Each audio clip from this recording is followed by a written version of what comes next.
다음은 오산 풀뿌리 희망연대 박상수 공동대표님의 토론을 듣겠습니다. 예. 풀뿌리 희망연대 공동대표 박상수라고 합니다. 제가 주제 발표를 하기 전에 우리 교수님 그리고 토론자들께서 제가 써놓은 내용들을 거의 다 말씀을 다 하셨어요. 그래서 나는 뭘 해야 될까 지금 고민하고 있습니다.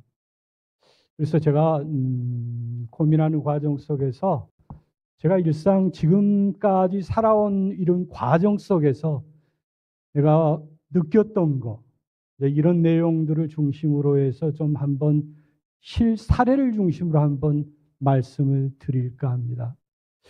제가 언젠가 이제 그 신문에서 어떤 꽁트를 봤어요. 그 꽁트 내용이 뭐냐면은 그 초등학생이 학교를 가면서 아버지한테 아빠 폴더값 주세요 이렇게 얘기를 하더래요. 그래서 아빠가 가만히 아무리 컴퓨터에 대해서 무식하더라도 폴더라고 하는 것은 컴퓨터에서 쓰는 하나의 용어인데 그걸 값으로 달라고 아침에 등교하는 아들 녀석이 그래서 너 이리 와. 그래서 좀 혼쭐을 내주려고 그랬더니 할아버지께서 하시는 말씀 왜 그러냐? 저 자식이 폴더 값을 달라고 하는데요. 그러니까 할아버지가 이렇게 회상을 하시면서 너는 학교 다닐 때 피타고라스 정리비를 타간 녀석이다. 이렇게 딱 얘기를 하더래요. 그래서 우리는 어떤 정보 사회를 우리가 지금 디지털 시대 이런 사회를 살아가고 있지만은 그 서로가 느끼는 격차라고 하는 것은 어느 세대나 있는 거고 지금도 마찬가지로 현재 진행형 형태로 가고 있다는 거죠. 그러니까 아들과 아버지와 할아버지 사이에도 그런 격차를 느끼는데 우리가 이런 사실들을 어떻게 인식해야 될지 아마 이런 부분이 가장 주된 내용일 것 같아요. 어떻게 보면은. 그래서 이제 저도 이제 느끼는 게 이런 어떤 모습 속에서 기술이라고 하는 것은 늘 발전하고 변하는데 우리가 도수 환경에서 컴퓨터를 배웠던 저 같은 세대는 지금 이 환경이 오히려 더 기초 실력이 있어서 알 것 같지만은 도수 환경을 이해하지 못하고 바로 이 환경에 온 사람들이 저보다 더 사고의 기능이 훨씬 빨라요. 그런 거 인식합니까? 지금 우리 어르신들 계시다가 다 이렇게 떠나셨는데 저것도 뭔가 우리가 지금 우리 주제에 어르신들과 어떤 그 교감의 차이가 있다라고 하는 것을 증빙하는 것이거든요. 그래서 이런 부분들 서로의 약자 편에서 이해할 수 있는 폭을 갖는다라는 게 정말 중요한 것이다. 무조건 쌍방향이 아닌 일방통행을 해서는 안 되겠다. 이런 생각을 제가 하고요. 키오스키라고 하는 말은 너무 많이들 얘기를 하셔서 제가 덧붙이고 싶은 얘기는 이게 왜 나왔냐. 여러분들 인건비 전략하려고 그런 거 아닙니까? 그죠? 요즘 파리바게트도 그제 뉴스 보니까 24시간 운영으로 키오스키를 넣어서 운영을 한다고. 그러면 우리가 먹을 것도 이런 어떤 그 AI를 통한 그런 디지털을 통한 그런 어떤 흐름으로 가버리면은 정말 연세 드신 분은 먹을 것 해결하기 위해서라도 뭔가 우리가 공부를 해야 된다라는 생각을 하지 않을 수 없다라는 거죠. 그리고 제가 이제 그 주제 테마가 중년층이 이런 디지털 문화에 대한 입장과 정책의 시사점이라는 용어인데 제가 이걸 연구하면서 그랬어요. 내가 중년층이가 제가 58 개띠거든요. 근데 내가 중년층에 과연 들어가는가? 지금 100세 시대라고 그래서 들어갈 수도 있겠다고 전제하고 제가 살아온 얘기를 이제 덧붙여서 같이 드립니다. 기술은 계속 변한다고 그랬죠. 그러면 AI 하면은 여러분들 어떤 생각을 합니까? 우리 어르신들은 아마 조류독감을 생각하실 거예요. 그죠?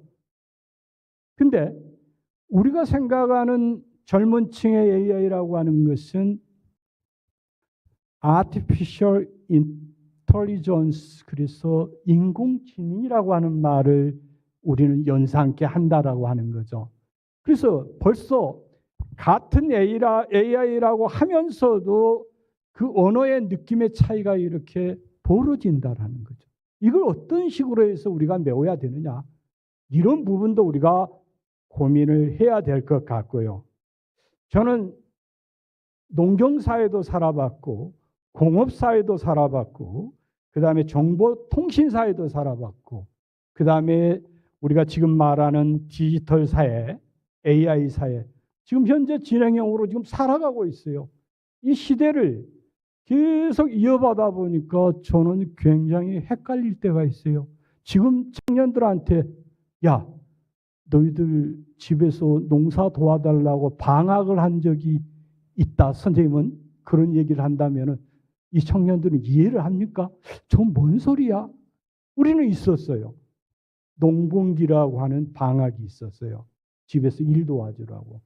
이런 사회에서부터 지금까지 이렇게 걸어오면서 그 역사의 흐름의 메커니즘은 돌고 돈다고 하지만은 저는 직선적인 수직적인 거리 속에서 제 인생에 있어서 이런 어떤 갈등을 굉장히 많이 느끼고 있다라는 거죠. 그러면은 우리가 디지털이라고 하는 말 발음하기도 힘들다. 차라리 디지털이라고 하면은 원어민의 발음에 가깝게 느낄 정도의 디지털, 그죠? 그럼 쉽게 외워지죠. 디지털과 반대되는 상반된 언어는 뭡니까? 아날로그죠. 그죠? 그럼 아날로그라고 하는 것은 뭐고 디지털은 뭐냐? 뭐 굳이 제가 이 개념을 설명할 필요는 없지만은 요즘 사회는 아날로그 시대는 쉽게 얘기하면은 하나의 계단이다 있어요. 우리가 계단을 올라간다는 거죠. 농경사회 문화가 어렵게, 우리 롯데마트 가면은 여러분들 에스컬레이터 턱이 없이 난이도가 없이 그냥 잡으면 올라가는 거 있죠. 이게 이제 우리가 디지털 문화다, 이렇게 생각한다는 거죠. 근데 이 쉬운 것을 우리가 하지 않으면 안 되는 이유가 뭔가? 롯데마트 갈 때 계단 올라갈 수 있습니까? 어디든. 그만이 어둡잖아요. 에스컬레이터 타는 게 편찮아요.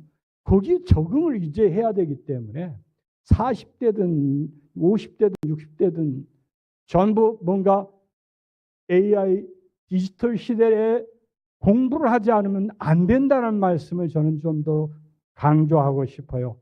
여러분들, 캡컷이라는 단어, 이미지 FX라는 단어, 제미나이라는 단어, 챗 GPT, 소라2, 이런 단어를 아십니까, 여러분들? 이걸 모르면 지금 AI 시대에 굉장히 뒤져 있는 사람들이에요. 챗 GPT도 요즘 들어가고 있어요. 챗 GPT를 확장시켜서 보완할 수 있는 새로운 프로그램이 도구가 지금 나와 있다는 거죠. 우리가 챗 GPT도 이해도 못하고 있는데 또 다른 것을, 정보라고 하는 것은 계속 인풋되는데 내가 받아들일 수 있는 조건이 안 돼 있다라는 거죠. 그런 것들이 커다란 문제고, 그 다음에 중년층이 바라는 바람직한 디지털 전환 정책의 방향은 뭐냐? 요즘 중년층들 같으면은 지금 현장에서 일하는 사람들이에요. 이 사람들이 아까 말씀하셨던 것처럼 디지털 배움터에 들어가서 정규 교육과정 내지는 주간에 하는 수업을 들을 수 있습니까? 이게 안 된다는 게. 그래서 뭔가 오후에 맞춤형 수업식으로 해서라도 뭔가 그 소외된 계층에게 그런 교육의 기회를, 양질의 교육의 기회를 줘야 되고, 지금 디지털 배움터의 현장을 보면은 노인, 젊은 사람, 그 다음에 뭐 중년층, 이런 사람들 다 혼재해 있어요. 강사가 각각 그 난이도를 썰어서 턱이 낮게끔 해줘야 되는데 그럴 수 없는 환경이라는 거죠. 그래서 그 관계자분들이 계신다면 디지털 배움터의 교육과정도 뭔가 세부적으로 좀 나누어서 교육의 효과를 높일 수 있도록 노력해야지, 물리적으로 현장 근무하고 있는 사람한테 주간에 와서 교육하라. 야간 강좌는 없잖아요. 그죠? 이런 것도 좀 고민을 해야 될 것 같고요. 그죠? 그리고 이제 정책 실행을 위한 구체적인 제가 제안을 하나 드린다면은 그 일회성으로 그냥 그치지 말고 어떤 시스템화 시켜서 제도화 시켜라. 그죠? 두 번째는 이것이 배우면은 일자리 창출로 내가 그 에너지를 가지고 먹고 살 거리를 찾는다. 이런 쪽으로 가야 된다라는 거죠. 그리고 마지막으로 중년층의 목소리, 중년층의 소리 이걸 귀담아 들어서 정책을 좀 개발했으면 쓰겠다라고 하는 말씀을 드리고요. 그 다음에 이제 결론을 제가 이제 굳이 말씀드린다면은 우리가 좀 나이 들었다고 이렇게 처져 있지 말고 자신감을 가지라는 거죠. 그죠? 저는 솔직히 디지털 배우터에서 3개월 강의를 듣고 제가 유튜버가 됐어요. 그래서 제가 박상수 기후위기 딱 치면은 제가 만들어 놓은 유튜브가 한 100여 개가 나와 있어요. 동영상이. 그래서 그걸 한번 보시라는 말씀도 제가 드리고 싶어요. 그래서 저는 평생을 교육공무원으로서 30년 넘게 있다가 퇴직한 지가 한 3년 정도 되는 사람인데 하면 되더라고요. 제 70대 남은 2살 남았는데 제 나이에도 가능하다라는 거죠. 그래서 자신감을 가져라. 특히 제가 하나의 에피소드를 하나만 더 드린다면은 어느 젊은 학생이 경로석에 딱 앉아 있더래요. 그래서 할아버지가 옆에 가서 학생, 그건 경로석이야.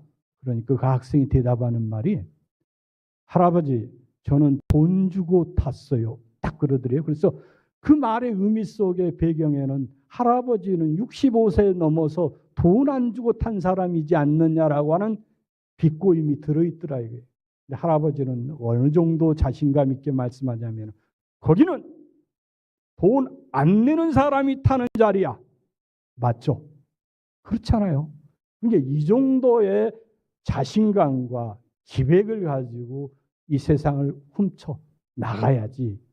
지금 그렇지 않고 어떤 쭈그려서 앉아 있으면은 방해가 앉아 있는 것이 가장 편해요. 그래서 뭔가 자신감을 가져라. 그리고 배워라. 할 수 있다. 이런 어떤 말을 마지막으로 해서 결론을 내리겠습니다. 이상입니다. 네, 수고하셨습니다. 박상수 토론자님께서는 디지털 전환이 중년층에게는 혁신이 아니라 생계와 일자리 불안으로 다가오고 있다는 문제를 제기하셨습니다. 중년층은 보호의 대상만으로 볼 것이 또 아니라 디지털 전환을 함께 만들어가는 주체 인식하고 삶과 일에 바로 도움이 되는 맞춤형 재교육과 참여형 정책 설계가 필요하다는 의견을 주셨습니다.